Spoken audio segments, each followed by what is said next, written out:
Great. Okay, so good afternoon, everybody, and thanks for joining us. My name's Becky, and I'm the Chief Exec of the English Association, and I'm really pleased to be able to sit in on this session this afternoon.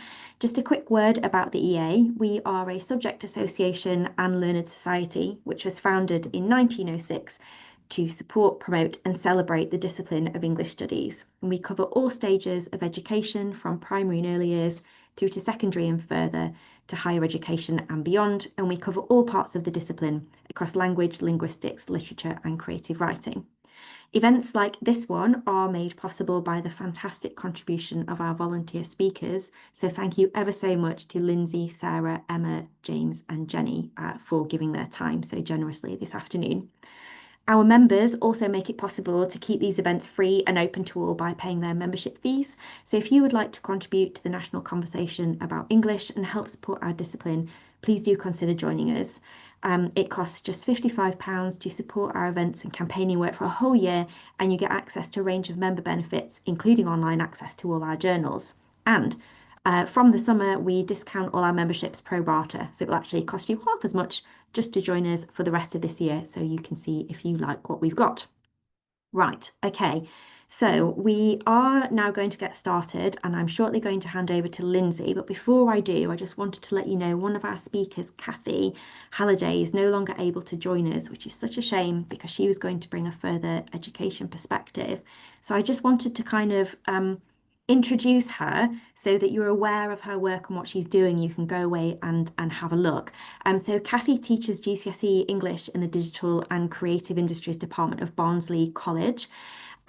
She's an advocate for bringing the English curriculum to life, and her work drives the real-world application of English beyond the traditional classroom setting. She prioritises raising the aspiration of learners through memorable experiences to alleviate their fear of English by showing them the value and relevance of the subject. And she wanted to tell us about an activity that she's been running. But I can share with you her main takeaway, which was that she feels like we rarely get a chance to focus on the contextualization of learner backgrounds to bring relevancy to English, but rather she finds herself having to focus more heavily on contextualizing in relation to the vocations that she's delivering in her context. So you can find out more about Kathy's work on our website because she won the 2025 Fellows Award for this year, which is lovely. So I will just pop the link to that in the chat and you can check her out. But now, enough blether from me. Lindsay, I'll hand over to you. Okay, thank you so much, Becky, and thank you to everyone who's come along today, and also those of you who are going to be watching at a later point. It's really not lost on me that it's the end of July, it's sunny, it's warm. I'm sure there are lots of other lovely things you could all be doing. So thank you for giving up your time to come along and talk about widening participation. My experience of working in widening participation is wide and varied. I've worked in various roles since I was an undergraduate, and it's latterly in my work on the University of Glasgow's summer school, the English Literature Summer School, that I was really able to solidify my thinking around it. Widening participation students are not a monolith. There are so many barriers to studying English across all levels. So it's such an incredibly important and vital area of our discipline. We find ourselves with dwindling uptake and enrolments at all levels, secondary, tertiary, and the subject has in recent years been increasingly framed as an elite subject, studied by only those who have the means to do so. In practical terms, obviously, this means that fewer students from traditionally left out backgrounds are studying English. The subject wasn't conceived as an elite subject at its inception, and there are, as we all know, incredible benefits of studying for an English degree. So the aims of this roundtable and then the widening participation strand that will lead to the autumn newsletter, which you'll get more information about from Becky and I very soon, is to gather together best practice from across the discipline and levels of study, as well as across the country. And I'm really proud to say that we've got contributors from all over the UK today. I'm from and I'm based in Glasgow, which you can probably tell as soon as I open my mouth. We've got speakers from Belfast, the north and the south of England too. The Midlands, where I got my PhD, is sadly not being represented, but I'll look the other way on that for now. And maybe we'll have some representation in our audience, actually. So I think we should get over to our speakers today, who are going to be presenting case studies of best practice and widening participation. So first up today, we've got Dr. James Bainbridge, who is the director of Go Higher, which is the University of Liverpool's long-standing one-year access programme for mature students without traditional qualifications. Rooted in the values of widening participation and lifelong learning, Go Higher offers a foundation in English literature, history, and philosophy, and it's provided transformative entry routes into higher education for over 25 years, which is amazing. James is a lecturer in the English department at Liverpool and is especially interested in how literature can open up conversations around identity, belonging, and power. On Go Higher, he leads the literature stand and is passionate about opening up the study of English to those who have been historically excluded from it. He's committed to inclusive dialogic teaching practices that centre lived experience and value non-traditional forms of knowledge. Go Higher continues to reimagine the university as a more open, welcoming space and support students in recognising themselves as both readers and makers of culture. And it sounds like such a fantastic programme. So James, I'm going to hand over to you now so we can hear all about it. Thank you very much, and thank you for inviting me to take part in this. It's something that I care about very deeply, and it's good to hear what other people are doing at other organisations for this kind of work. So I'll give a brief overview of what Go Higher is, how it works, who it's for, and then I'll talk a bit about the central role that English in the broadest sense plays in our teaching and outcomes. So I'm director of Go Higher, and I also teach English literature on Go Higher, and I lecture in the university's English department. So I see firsthand how English operates both within the Access programme and as students progress onto their undergraduate study. Go Higher has been running for over 25 years. It's designed for mature students, typically those over 21 who don't have traditional qualifications, but who want a second chance at university. Students come to us from all walks of life. Some are carers, some are recovering from illness or trauma, others are simply wanting to change direction in their careers. What they share is a desire to re-engage with learning. The course operates 1 day a week on campus with blended learning support throughout the rest of the week. Fees for the course are heavily subsidised by the university, so it's £1,100 full rate for the year, or just £100 for students who are in receipt of means-tested benefit. And I think that low-cost entry is crucial. Many students who arrive for us don't feel ready to take on student finance at that stage in their academic journey. Go Higher meets them where they are. For entry, we don't ask for GCSEs in English or maths. Instead, applicants complete an entry assessment and interview. Our admissions process is inclusive in that way and person-centred. What we're looking for at that stage is potential, not polish. This opens doors for people who've been excluded from more conventional access routes, and that includes refugees, people with disrupted education, and those who've just never had the opportunity to build academic confidence. It's a multidisciplinary course, but support for English is embedded throughout it. Every module, whether that's history, law, philosophy, or sociology, assesses English skills. In order to pass, students must be working at the required standard for undergraduate study. But English is also studied as a subject in its own right. In semester 1, all students take a module called Arts and Cultures, which includes literature, history, and philosophy. And that's where they begin learning literary analysis. In semester 2, many opt for a module called Ideas in Literature, which is a broad survey module ranging from Beowulf through to the modern novel. It foregrounds close reading and introduces diverse texts and mirrors the way that English is taught at undergraduate level here at Liverpool. Students are learning how to read analytically, how to write critically, and how to express complex ideas, often for the first time in years. And we're supporting them through feedback, through mentoring, and through targeted study skills. Go Higher's bringing together students from diverse backgrounds. Sadat, one of this year's students, joined us as a refugee.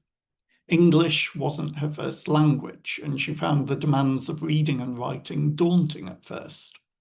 But with support from the whole teaching team and through her own determination, she's gained confidence and she's thrived. She's now starting a degree in psychology at Liverpool in autumn. For Sadat, English wasn't just a subject. She's described how those literature sessions on the course were central to rebuilding her confidence and identity after significant personal upheaval. Here, she's reflecting on a session where students led a discussion on King Lear. And that's a huge undertaking for someone who was unsure of her English skills in September. She describes the atmosphere of the class as her favourite of the whole Go Higher course. It produced thoughtful dialogue and shared exploration. Her own experience as a displaced person helped her engage with the text's themes.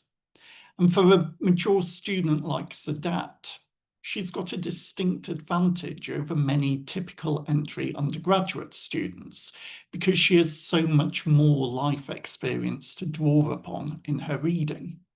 King Lear for her wasn't simply a set text. It was being read in the context of the loss of identity that can be brought by political change. Many Go Higher students haven't written essays in years, and some of them might never have done so, but they have life experiences to draw upon. By the end of the course, they're producing close readings and well-argued essays, which are often way beyond the typical first-year level. English becomes a way of thinking and engaging with the world. As another example, this is Chrissy, a former Go Higher student who began the course with few qualifications. She went on to earn a degree in English, completed a PGCE, and now teaches in a secondary school while studying for a master's in education. Her story shows how transformative Go Higher can be in a different way, and how English as a discipline can be a route to confidence, career, and change. Each year, the majority of our students progress onto undergraduate study, mostly here at Liverpool. A significant number go on then to master's degrees and PhDs. In the past 5 years, 7 former Go Higher students have completed PhDs in literature, English language, and creative writing. That initial investment by the university in subsidising their tuition fees on Go Higher has a lasting return for the institution in deferred income. Obviously, we don't expect everyone to pursue a doctorate, but when mature students are given opportunity and support, they produce original and meaningful work. They might begin by asking, can I write an essay? But they're very likely to go on to ask, what kind of knowledge can I create? English on Go Higher is far more than just another academic subject. It's foundation for confidence, for critical thinking, and for academic and personal identity. More broadly, I believe that Go Higher is a model for what meaningful participation can look like. It opens the university to those with diverse roots and different voices, and in doing so, enriches both the subject experience and the subject itself. Thank you. Fantastic. Thank you so much, James. Thank you for sharing Go Higher with us. What a wonderful programme. Yeah, I have lots of questions which I will keep for the end. So we'll move on now, but thank you so much for sharing that with us. So we'll move now to Emma Lennox, who is a career consultant at Queen's University Belfast. Since 2014, Emma has worked as a career consultant at Queen's, supporting English and languages students. As an English graduate herself, she uses career development tools to support students to understand their potential, to recognise their skill sets and articulate these into meaningful and sustainable work. Her research interests include career management, student perceptions of employability and achievement, creative industries, sustainable non-linear careers, systems theory framework, and practitioner well-being. Her findings have been published in peer-reviewed journals, disseminated at conferences, and won the AHECS All-Ireland Research Informed Practice Award in 2025. Congratulations, Emma. She's a member of the AGCS Research and Knowledge Committee. She has collaborated with external agencies to promote the value of non-specialised degrees, and she loves when people ask, but what can you do with an English degree? It's never a short conversation. No, it never is. Emma, I'm going to hand over to you and you can expand upon that for us. Thank you. I wasn't expecting my biography to be read out, so I'm sitting thinking, oh, I really should have written that slightly more differently. So my name's Emma. I'm a careers consultant, and I work specifically with arts, English and languages. I'm really fascinated by how people come to study this subject, what their anticipations are with this, what their influences are, and what they're going to do with it. This particular piece of research came out of talking to final year students, and a huge number of them were mature students. So I'm going to have to go next slide, please. I'm very sorry about this. When you look at mature students, this is following on from what James was saying as well. It's defined as being over 21 when you start your undergraduate or over 25 when you're doing your postgraduate. So I was only interested in the undergraduates. Who decides to take 3 years and start at undergraduate level? So in 2019, 2020, there were over 250,000 mature undergraduate students at UK universities. It's a huge number, and yet you never see them in the advertising. So 37% of all undergraduate entrants were actually above that age group. Between the years of 2010 and 2020, the number of mature students studying part-time actually decreased, and the number studying full-time increased. And I'm like, what is happening here? It was quite a shift in the sector at that time, because there were now more mature students studying full-time. I'm like, what happens to bring somebody to that place? So if you wouldn't mind, sorry, Becky, that's great. I was really interested in this from my particular university. So I'm like, why do people do this? Mature students tend to study something that's going to be vocationally oriented. I'm going to study this because it's going to make me this. So when I started to look at the numbers, I identified pharmacy. Yep, that's definitely one. Nursing, midwifery, SSASW is education. So that's your social sciences, that sort of thing. Medicine and dentistry you'd expect. In the middle of it, the fourth highest was arts, English and languages. I'm like, what is this sudden uptake that actually overtakes medicine and dentistry at this particular point? So this is where this interest came from, because this is a growing number of undergraduate mature students. I'm like, this is great. If you could go on to the next one for me, please. Super. So some of the things that made me interested in this were the backgrounds of where these students were coming from. And James touched on some of this as well. So mature students are more likely to be disabled from a widening participation background, have caring roles either for children, for elderly relatives or parents, to have non-traditional qualifications and sometimes qualifications which have changed, they tend to apply just to one university and they tend to stay locally as well.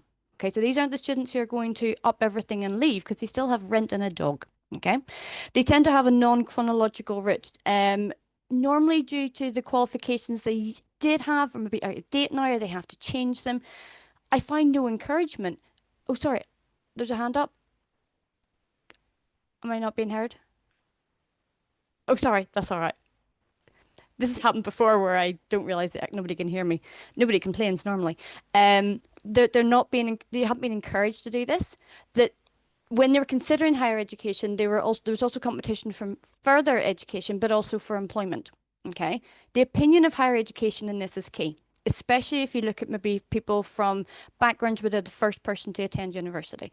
So I was interested in the importance of influences on career decision making, how they got there, but also how do we support these students once they're there? Okay, if you could move on for me, please. I had a couple of case studies. So when I started to actually speak to these students, I mean, they were English students. These conversations were extremely long.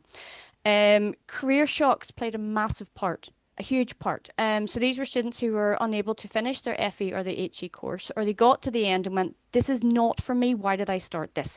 So it really led to a reevaluation. So James talked about, I'm taking notes actually, that desire to re-engage with learning. And that's where that came from. So often I kept hearing, I should have done this. I should have done this at an earlier stage. But I was, discouraged by my family, or I just had to get work. Okay. For one individual, actually, it was an injury that had stopped a long-term career. They had worked for a long time in a different sector, couldn't do that anymore. When they came to apply, they had multiple barriers as well. They couldn't get their actual course, the multiple module changes. It was just, when you listen to their stories, nothing was easy. Because when you come straight from school, you have UCAS. You don't have UCAS whenever you're coming as a mature student. What do? You don't just walk up to a university and knock the door. There's 4,000 doors. So making that entry point easier was definitely something that we had to address as well. These students were still living at home. They were commuter students. They were still working sometimes as well because they have to cover overheads. And what I found, which I thought was really interesting, is a lot of them developed more outside of their course than they did in the classroom. Sorry, James. This is where my job came in, because I was like, how do we apply what they're learning and make this a vocational course? Because it absolutely is. And people think, oh, what can you do with an English degree? Are you going to teach? Oh, my word, stop saying that, okay? There are so many places that need these skills. And what I found when talking to these students was that when they started to engage outside of the classroom and take those skills and translate them into employability, my favourite quote was, you kind of realise the world is your oyster. I love that. The whole world has opened up. My whole life and career plan has changed. And they had, because I was speaking to these students at the end of their 3 years. And they came in with an idea kind of what they were going to do. Totally different now. One got involved in clubs and societies, went into a leadership role, is now flying through a master's in leadership. Different people realised, I didn't think I could do this, but I could. And it's just seeing that, the encouragement and their confidence, there's the word, just increase as they go through that. And they're learning how to communicate and advocate for themselves. If you go on to the next one for me, I think this is my last one. Second last one. How did this work in practice with these particular students? Practical. We needed to look at lunch hours and school hours.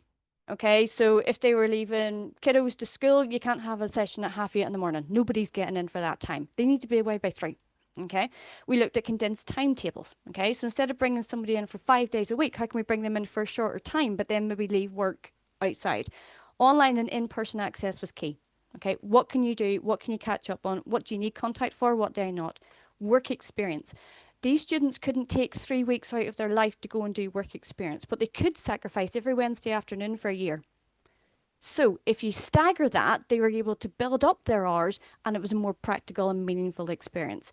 They needed that extra flexibility and we had to work with them. For the individuals, when it came to supporting them into their next step, they needed the updated interview stuff because they could talk about their courses, but they needed to get this practically in. Digital upskilling was a huge one. Okay, even just to access some of the resources that we had, adapting their past CVs and experiences, letting them know what the labour market information was now, and then building that confidence as well. Okay, in terms of our service, what we had to, I went straight back. I'm still arguing about the marketing. It's like, where are these students seeing in our marketing where they can't see themselves? So inclusive language, being very aware of the complexities of the things that are going on in their life and they may need to make quick changes, leveraging their experiences. We brought them on as co-collaborators to do stuff, and that was a game changer because they were able to say, we don't need to know more about this, but we do need to know more about this. Brilliant, love it, let's do it. Okay, there's now a mature student society actually at Queen's. Collaborate with them, make sure that if they're doing stuff that their previous experience is valued. I would always have flagged back to, you worked in this sector for 10 years. What do you think on this? How does this bring, what lens are you looking at this through? The value they've added has just been amazing. But it's just really encouraging students to realise, okay, you think this is a non-vocational degree? It's really not. Here's the skill set. Here's what other people have done. And here's how people have actually changed their lives through it. But it's just allowing people to have the space to do that. I think my last slide is just references, but nobody's going to want to read those in detail. So I don't mind if you just skip on to the next person. All right, thank you so much, Emma. I mean, that was such a passionate and informed approach to supporting students into and through their studies and then out into the workforce. So thank you so much for sharing that with us. We will come back to it obviously in discussion at the end. So I'm going to hand over now to Sarah Cruciando, who is Head of English, Head of Partnerships and Professional Tutor. Sarah has served as Head of Department in 4 different schools, ranging from special educational needs settings to academically selective institutions, and has taught English from Key Stage 3 to A-level for 25 years. She helps train the next generation of English teachers, working as a mentor and a professional tutor. As Head of Partnerships, she runs an extensive outreach programme, building connections with local schools. Furthering her interest in education and assessment, she's Vice Chair of Governors at an academy, leading on curriculum and assessment. Sarah has also worked as an examiner for the AQA, an NEA moderator for Pearson, and a curriculum developer for OCR. Her professional interests lie in educational collaboration, and she's currently proposing a PhD exploring, and I love this topic, Sarah, how partnerships between universities, arts organisations and schools can enrich the teaching of Shakespeare at A-level. So Sarah, over to you. We'd love to hear more about your work. Oh, thank you. And I suppose, yeah, it's interesting because I'm coming at it from a very different perspective from our last 2 speakers, as someone who's working in schools. But I'm delighted to be able to join this conversation. Widening participation in English is a central concern of my job, my research and my own professional journey.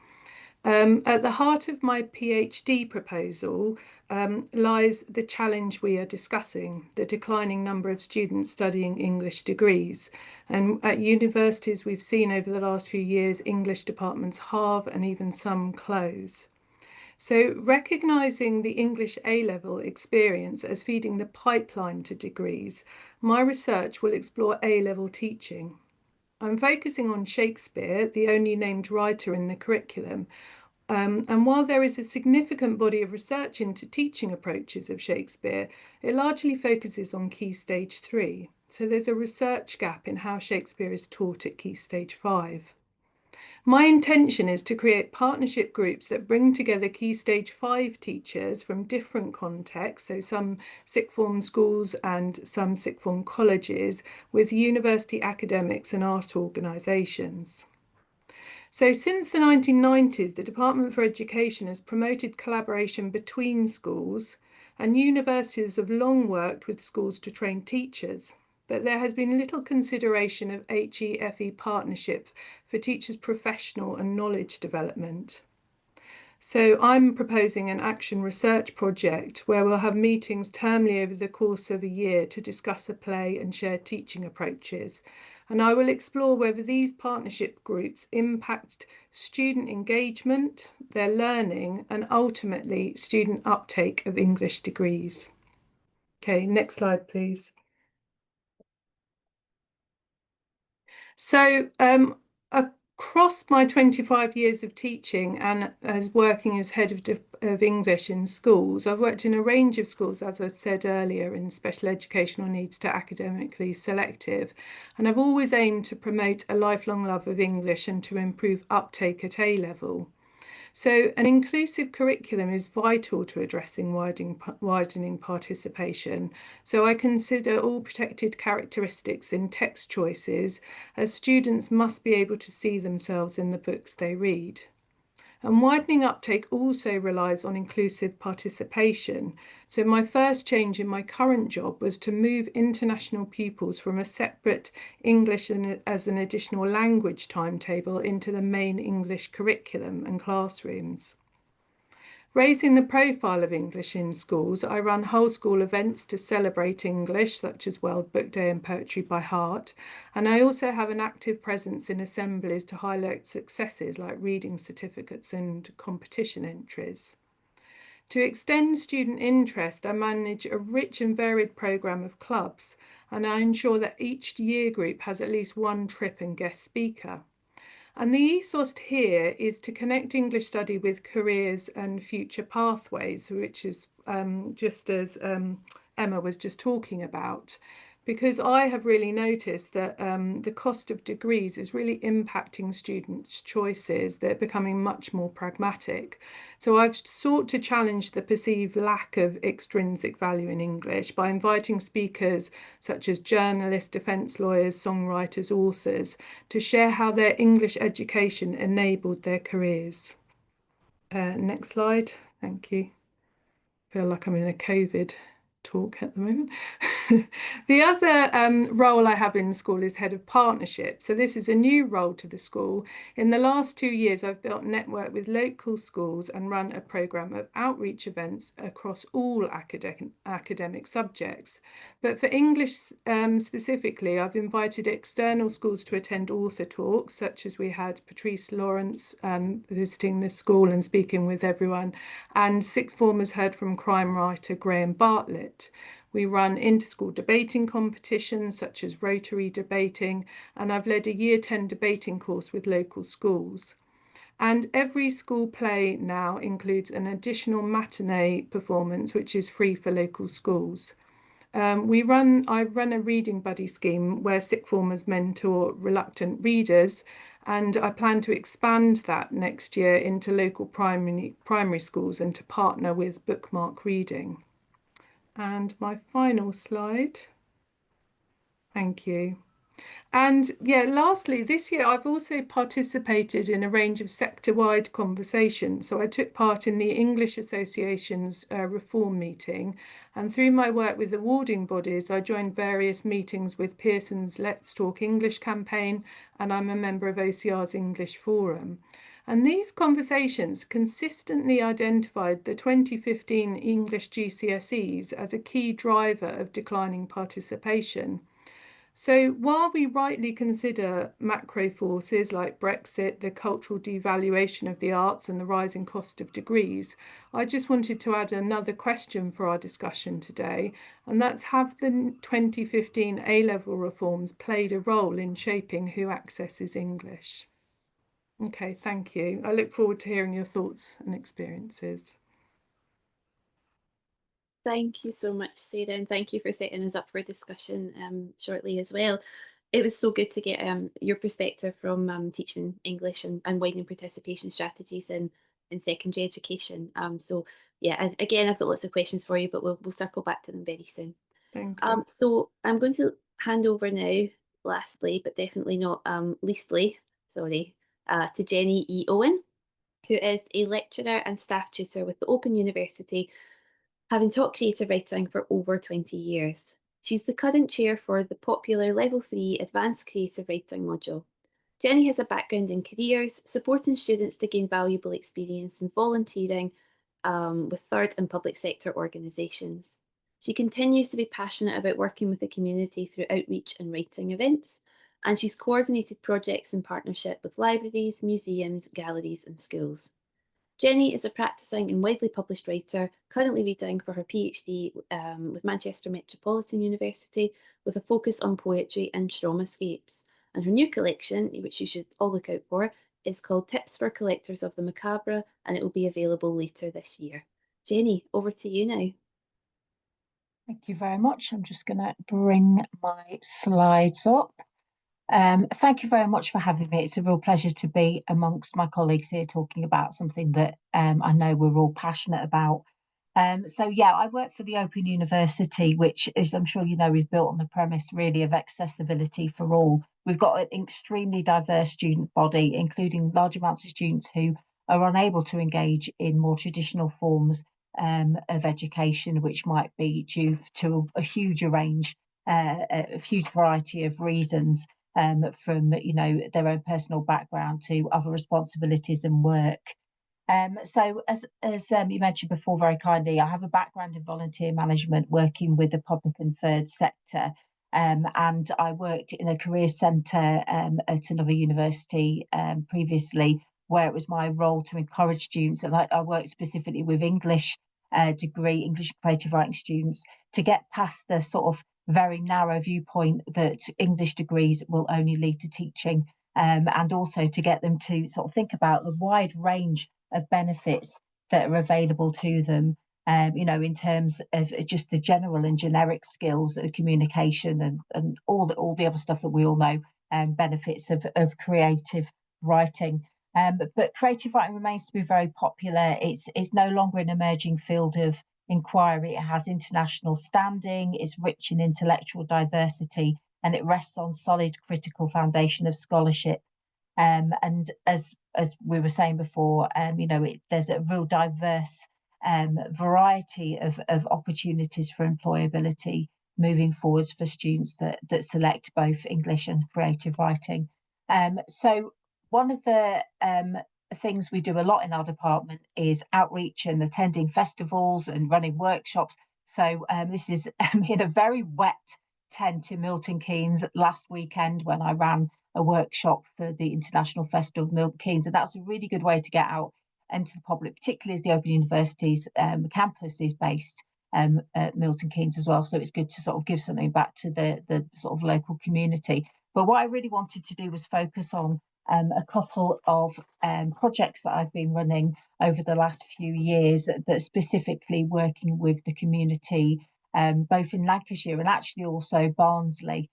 So the first project has been working with Lancashire Libraries, and I always find that networking and working with external organisations strengthens a project and brings new ideas and resources. So this project's been working since 2021, and it facilitates online learning events for members of the public alongside our Open Learn resources. The OU provides experienced live tuition opportunities via online learning platforms to complement the free online opportunities that are available for our Open Learn resources. And here you can see the front page of our Start Writing Fiction.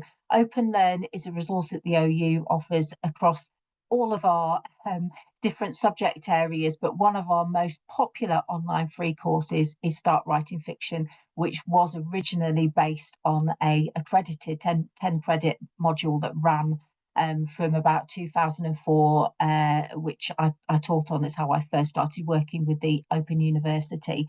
So we encourage students to access these courses, and then we provide the live events to complement them.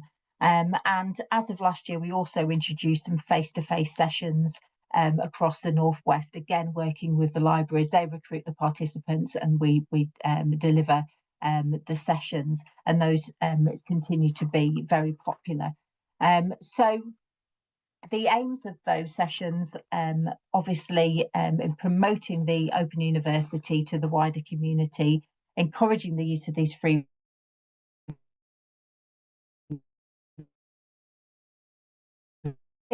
a sense of excitement about those subjects, and in a very accessible way.